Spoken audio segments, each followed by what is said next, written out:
Hey, bonsoir à tous, on est mardi. Et comme tous les mardis, 6h15, vous avez rendez-vous avec les Amadis. C'est nous. Et c'est l'heure de l'apéro. Faut que j'aille chercher un apéro. C'est plus possible là. Donc, j'ai plus de vin chez moi. Le comble. Et moi j'ai oublié. Le comble. Non mais là, on a genre plein de délire, ça devient n'importe quoi cette année 2019 là. N'importe quoi. Donc ce soir, on se retrouve pour en tout début de saison. La saison de mariage a pour certains déjà commencé et pour d'autres, on est sur le point des premiers mariages. Donc on a un sujet qui nous a été transmis l'année dernière et auquel on souhaitait absolument trouver des réponses. Donc le sujet de ce soir, attention, le timer est en route, c'est comment gérer tonton Marcel en mariage ou mamie Georgette en séance. Bon, moi je pense qu'il y a une seule solution, il faut qu'on leur donne. Il y a une seule solution, c'est quoi Maddy ? Coup de boule. Coup de boule. Voilà. Hein ? Voilà. Bon, bah on Merci se retrouve la d'être semaine prochaine. Alors, on avait dit qu'il fallait qu'on vous la fasse parce que je pense que ça nous a tous traversé l'esprit au moins 100 fois. À chaque fois qu'on avait un tonton Marcel, de se dire je fais quoi ? Je le noie dans la fontaine ? Alors, t'appelles quoi ? C'est quoi pour toi un tonton Marcel ? Alors, tonton Marcel, c'est qui ? On a tous un tonton Marcel, tous les mariés, tous les mariages, on a toujours un tonton Marcel. C'est marrant comme c'est vraiment quelque chose qui se vérifie systématiquement. Je sais pas, bah, voilà, faut trouver peut-être un qui se dit c'est moi. Bon, bref. Et tonton Marcel, c'est généralement un tonton d'ailleurs, c'est ça qui est drôle, qui a plus de matos que vous. Et qui a décidé qu'il serait le photographe du mariage. Voilà. En séance, ça va être mamie qui va accompagner pour la séance et qui va prendre avec son iPhone à peu près toutes les photos que vous allez prendre. Donc ça a grand intérêt. Hein. Et voilà, ça rend fou, hystérique. Et on va essayer de voir comment on peut réagir à défaut de trouver des solutions comme les noyer dans le bénitier. Voilà. Il faut y aller quand même pour les noyer dans le bénitier. Je peux le faire. Ouais. D'accord.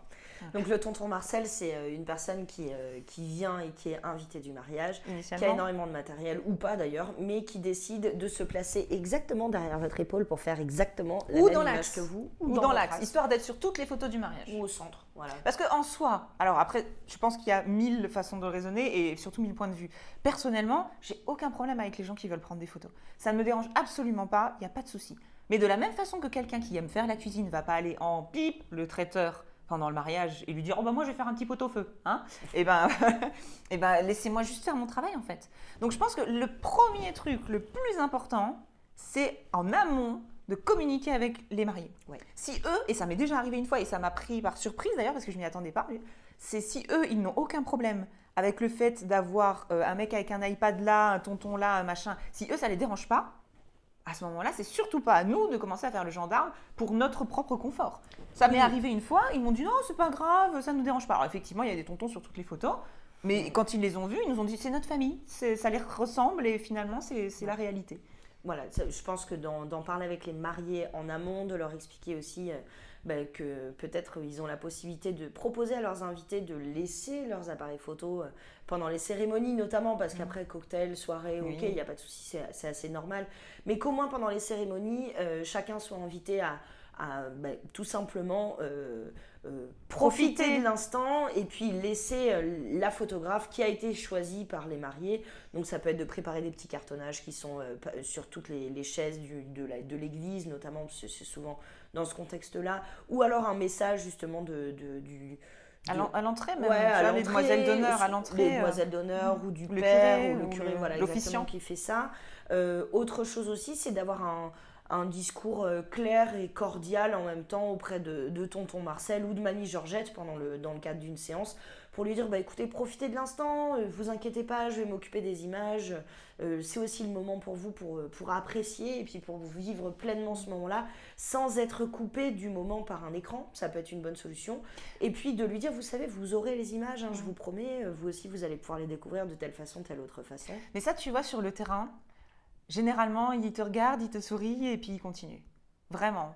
Par contre, moi j'ai remarqué un truc, c'est que si on les eux se mettent en tête une espèce de petite concurrence Et j'ai même clairement un jour qui me l'a dit, hein, on verra qui fait les meilleures photos. Je dis, mais je m'en fous. Mais voilà. Mais en fait, même instantanément, hein, ils se mettent dans un état de petite concurrence avec nous. En fait, à partir du moment où on va les copiner avec eux, on rentre complètement dans un autre état d'esprit. Et là, on va pouvoir leur demander des services. Donc, quand je vois qu'il y en a un qui a ramené l'attirail, je vais lui parler. Je dis, oh là là, dis donc, vous avez le nouveau machin, truc et tout, alors bien, etc. Et on commence à discuter, à sympathiser comme ça. Ça me permet après de lui balancer à la fin de la conversation, l'air de rien, un petit « Par contre, ça vous dérange pas pendant la cérémonie, vous restez un petit peu sur le côté comme ça. Oui, oui, oui, oui, pas de souci. » En fait, on devient copain. Ouais. Il devient un petit peu notre complice, voire notre assistant. Et lui, il se sent valorisé. Et c'est une super bonne façon que j'avais eue quand vraiment je me suis dit là, soit ça se passe très bien, soit ça se passe très mal.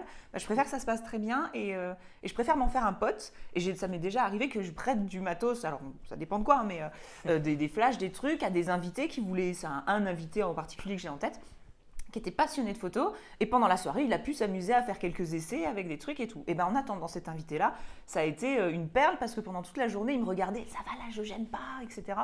Le rêve total, quoi. Ouais. Donc de s'en faire des copains, ça peut être aussi une bonne façon. Et mamie Georgette, pendant la séance, un coup de boule.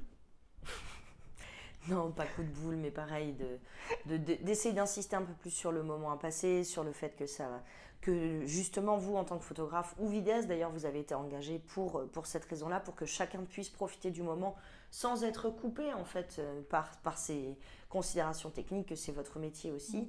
Mais je pense que le plus on est dans le dialogue et dans l'accompagnement des uns et des autres, et puis trouver ses marques aussi, de ne pas hésiter à se faire respecter, quoi. Mais tu sais, je suis en train de me dire, et ce sera le mot de la fin, mais que Tati Georgette, à la rigueur, on peut s'en faire une copine aussi en lui demandant de nous faire des photos backstage. Exactement. Au moins, elle se sent investie d'une tâche, et puis elle travaille avec... Non, mais c'est vraiment cet esprit de lui donner un vrai rôle. Ouais. Et puis, mais dans ce cas-là, je lui donnerai plutôt mon téléphone, comme ça elle me fera les photos backstage pour mon Instagram, puisque encore une fois, il faut que je communique sur Instagram. J'ai bien compris ça lors de nos dernières émissions. Eh bien, et vous, qu'est-ce que vous en pensez? Comment vous avez pu gérer tonton Marcel, entre guillemets, ou mamie Georgette en séance, ou tonton Marcel en mariage? Comment vous l'avez vécu? S'il y a un couple qui s'appelle Georgette et Marcel, ils s'en sont pris pour leur grade aujourd'hui. C'est cadeau. On attend vos commentaires, vos retours d'expérience terrain aussi. N'hésitez pas en commentaire de cette émission. Et puis, bien sûr, on vous donne rendez-vous la semaine prochaine. Tous les mardis, la semaine prochaine, à 6h moins quart, pour l'apéro Amadise avec l'apéro après les Amadise. Allez, ciao, ciao. Bonne soirée à tous et puis bon début de saison, surtout aux uns et aux autres. Au revoir.